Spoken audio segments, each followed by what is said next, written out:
Hey there guys, welcome back to another video. In today's video, I'm just going to give you a quick 1-week review with the Galaxy S22 Ultra.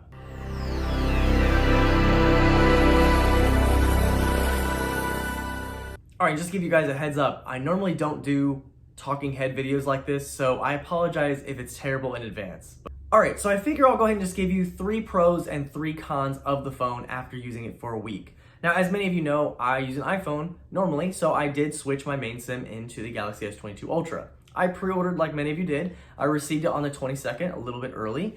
I didn't pop my SIM in right away because I did end up waiting for a screen protector to come in because I did already see somebody talk about getting their screen scratched, even though this has Gorilla Glass Victus, but the same could be said about the iPhone. They said they have super scratch resistant screens, but I've seen them get scratched to hell. So it happens with every phone. They can say the screen is magic and it will not scratch, but I guarantee you, with use, no screen protector, it will still scratch.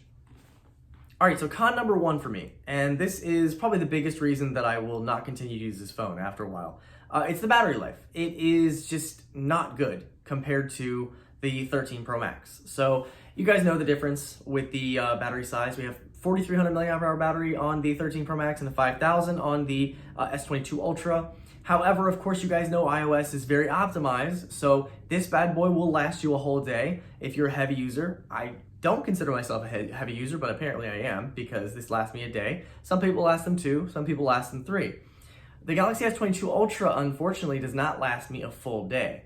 Now, one thing that was kind of strange when I came into this is the first 2 days after I switched my main SIM into this phone is it had to learn my behavior. And that's, I guess, an Android thing, and I wasn't really used to that. So those first 2 days had awful battery life. I had the first day it died before 6 p.m. The second day, it died before 7 p.m. And it was disappointing because I was out and about and I couldn't charge the phone. So it just died, had no way of texting or calling anybody. That was kind of unfortunate. Now, it did get better. The third day, it learned my behavior, or what it thought was my behavior for that time, and it got much, much better. So, but at the end of the day, what it's getting is about 6 to 7 hours of screen on time, and then it says it will last about 12 hours total. For example, today, it is 7:06 p.m. right now, or 7:07 p.m. right now, and I'm at 23%. I did pop this on the charger for a few minutes because it was getting really, really low, but that's kind of disappointing. I would figure that it would last a little bit longer, throughout the day, and I would say that's less than 12 hours. Now, when you go into the settings, it does kind of give you a higher than average amount of time that it expects the battery to last, but I feel like the lower the battery gets, the less time you're actually going to get. It said it was going to have an hour, and a little over an hour left with 12%. I just don't believe that. I think that it would die before the hour was through.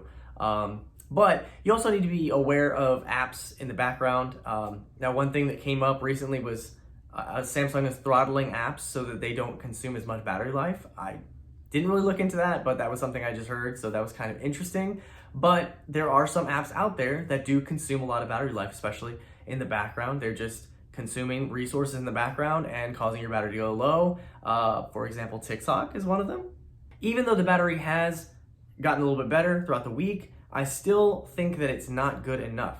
Now, the Exynos model of the S22 series did get an update, brought it to the March security patch. It was a larger update, so 800 megabytes, so that probably fixed some bugs, maybe fixed the issues with battery. If you guys have an Exynos model, I'd love to hear from you to see what your experience is with the S22 series, if you've had improved battery life with that new update, because we haven't gotten that here in the States yet. So maybe that will resolve some of these battery issues, but I think at the end of the day, so far, I'm really disappointed with the battery life, and I guess I expected better, just considering this is the biggest, best flagship, is the Ultra.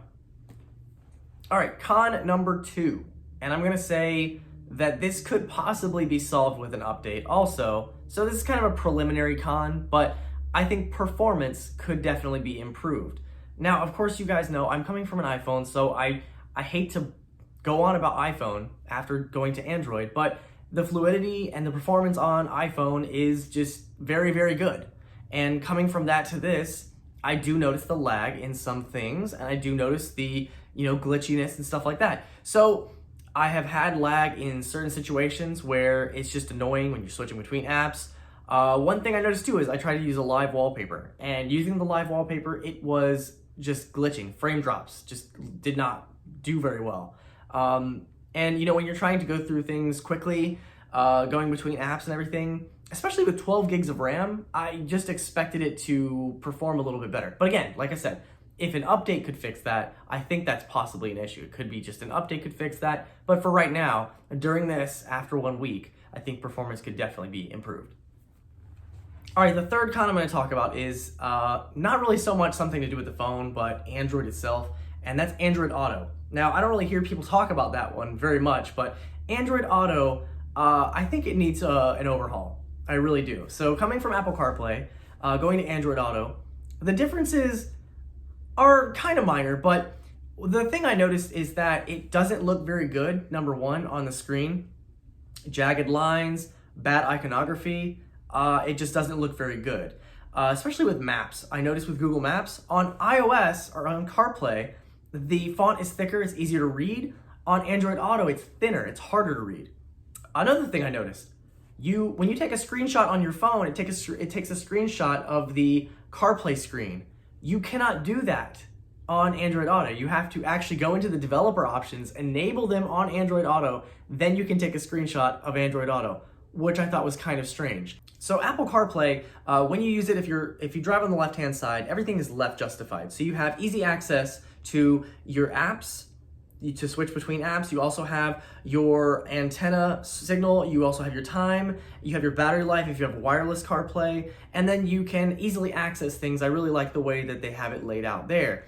Now, if you drive on the right-hand side, it just swaps over, so it's easier for whatever side you drive on, it's easier for them to access that information. On Android Auto, it's on the bottom, and you can switch between two apps, but you still have to press the home button to go to the home screen, similar to Apple CarPlay. I don't like that they have the antenna, time, and everything on the far right-hand side in the far right corner, and as I mentioned, the iconography is so bad that it looks jagged on lower resolution displays.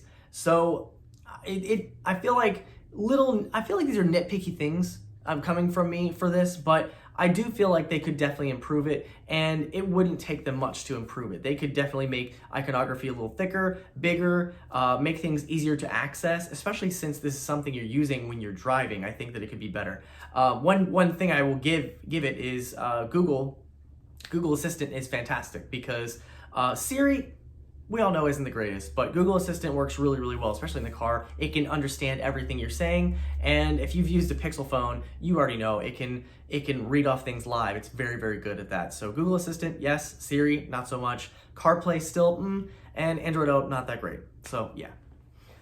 All right, I thought of one more con, and then we'll go to the pros. But the last con I'll mention is just the differences between apps in Android and in iOS. I don't understand why certain apps don't have dark mode in Android. For example, Snapchat and TikTok do not have a dark mode at all in Android, while you can get those in dark mode on iOS. I don't understand why there's that difference and why that's so hard for them to change. I like to have my apps in dark mode because blinding white lights when you're in bed is just really annoying. So yeah, app makers, if you're gonna give dark mode to one, give it to the other, because that's not right. All right, now what you've been waiting for, the pros. I know I gave cons, but I'm gonna give some pros on this too. Number one, cameras. If you love using your camera, these cameras are fantastic on this phone. They are excellent. One thing I will specifically mention is portrait mode is just on point. Now, I'm sure if you've been on Twitter or Instagram, you've probably seen these comparisons between the iPhone and this, or the Pixel and this, and usually guess which one wins? This one. And I'll show you a couple pictures, but what surprises me the most is just the detection of different things like stray hairs, your glasses, your ear. I even saw Ramal Media, he does TikTok also. He also had a picture where he had his cord from his headphones. It noticed that and it blurred around the cord from his headphones. That was really impressive. So Samsung did a really good job with portrait mode on this. Now, another thing I noticed too is, of course, zoom is really great. Now, the iPhone has only 3 times zoom, which I think is trash. You have to pay extra to get that, because the 13 and the 13 mini do not get that extra zoom. You only get it on the Pro and Pro Max. So this one gets 10 times optical, 30 and 100 times digital, which is really impressive. So if you're at a concert, if you're at the zoo, whatever, you can actually zoom in on things. That's really, really nice. Now, another nice thing about the camera is that they have integrated the camera better with Snapchat, TikTok, and Instagram. And I'll show you an example of that too. But it's really nice to see that they're actually working with these developers to get these to work with their apps, because otherwise it would look like crap. Snapchat specifically, I think, did the best job, because every time I've taken a Snapchat, it does actually do post-processing in the app when you take a picture. And night mode works on Snapchat. I don't think it works on iOS. So you can use night mode in Snapchat on the S22 Ultra, and that's fantastic. So really nice to see them implementing the camera better in social media apps so that people can actually use them, because they know we use social media. We have to take pictures, and we take pictures with the social media apps, integrate them better. So good job, Samsung. All right, pro number 2, the display on this phone. This is a 6.8-inch display, and I must say that I actually didn't even realize it was on full HD when I took it out of the box and started using it. But once you get into 1440p, it looks absolutely amazing. It's of course an AMOLED display, so it has beautiful saturation, color, all that stuff. The iPhone has the same thing, but Samsung just knows what they're doing with these displays. They absolutely do an excellent job with that, and it's just always an enjoyable experience. Another thing that they did over the iPhone is it has a higher nit brightness. So you can see this outside, and this one doesn't get as bright. That's surprising. I mean, I know Apple will probably improve that with this year's model, but it's really nice to see that you can get this so bright that even in direct sunlight, you can see your screen. All right, and the last pro I'll mention is something I was kind of surprised I liked, but the S Pen. I actually really enjoy the S Pen. I do actually enjoy writing notes on my phone, so I've gone to the store a couple times, and what I'll do before going to the store is I'll just pull the S Pen out and I'll write what I needed. So, for example, I had to go to Lowe's to pick up parts for my mower, and I was watching a YouTube video, and I went ahead and just wrote down like the exact part that he said, and I got that, and then when I went to the store, popped it out, and I went and looked it up with my notes that I just took on my S Pen. So I really enjoyed that. Now, I don't really draw, but taking a quick note is really nice. You can also use it to magnify the screen. So if you have trouble seeing something on your display, pull it out, tap the magnify button, and you can just magnify your display. Super nice. All right, and I actually thought of 2 more pros, and these are 2 that I really thought were pretty good with the phone. Now, when you switch phones, you want to obviously be able to switch everything from your old phone to your new one. I think Samsung did an excellent job with that, especially considering coming from an iPhone, you wouldn't expect to be able to maybe get all of your things over to your new phone. Now, you can either do it wirelessly, or you can connect it with a USB-C to Lightning cable, which is what I did. And it pretty much transferred everything over, and it found an equal app from the apps I already had on my home screen. It put my home screen exactly as it is on my iPhone. It didn't take the wallpaper because the wallpaper I was using was from iOS, but if you had a special wallpaper that was in your photo library, you could actually have that as your home screen, and it restored my messages, everything on there. It did a really good job, so I was really impressed with that. The only thing I noticed it didn't do was if you have your photos stored in iCloud, you actually have to turn iCloud off or unoptimize your photos for iCloud so they're actually downloaded on the device, so I can actually pull them from the device and put them on your phone. Other than that though, it did a fantastic job of actually bringing stuff over to the phone and making it like your iPhone was now on your new Samsung phone.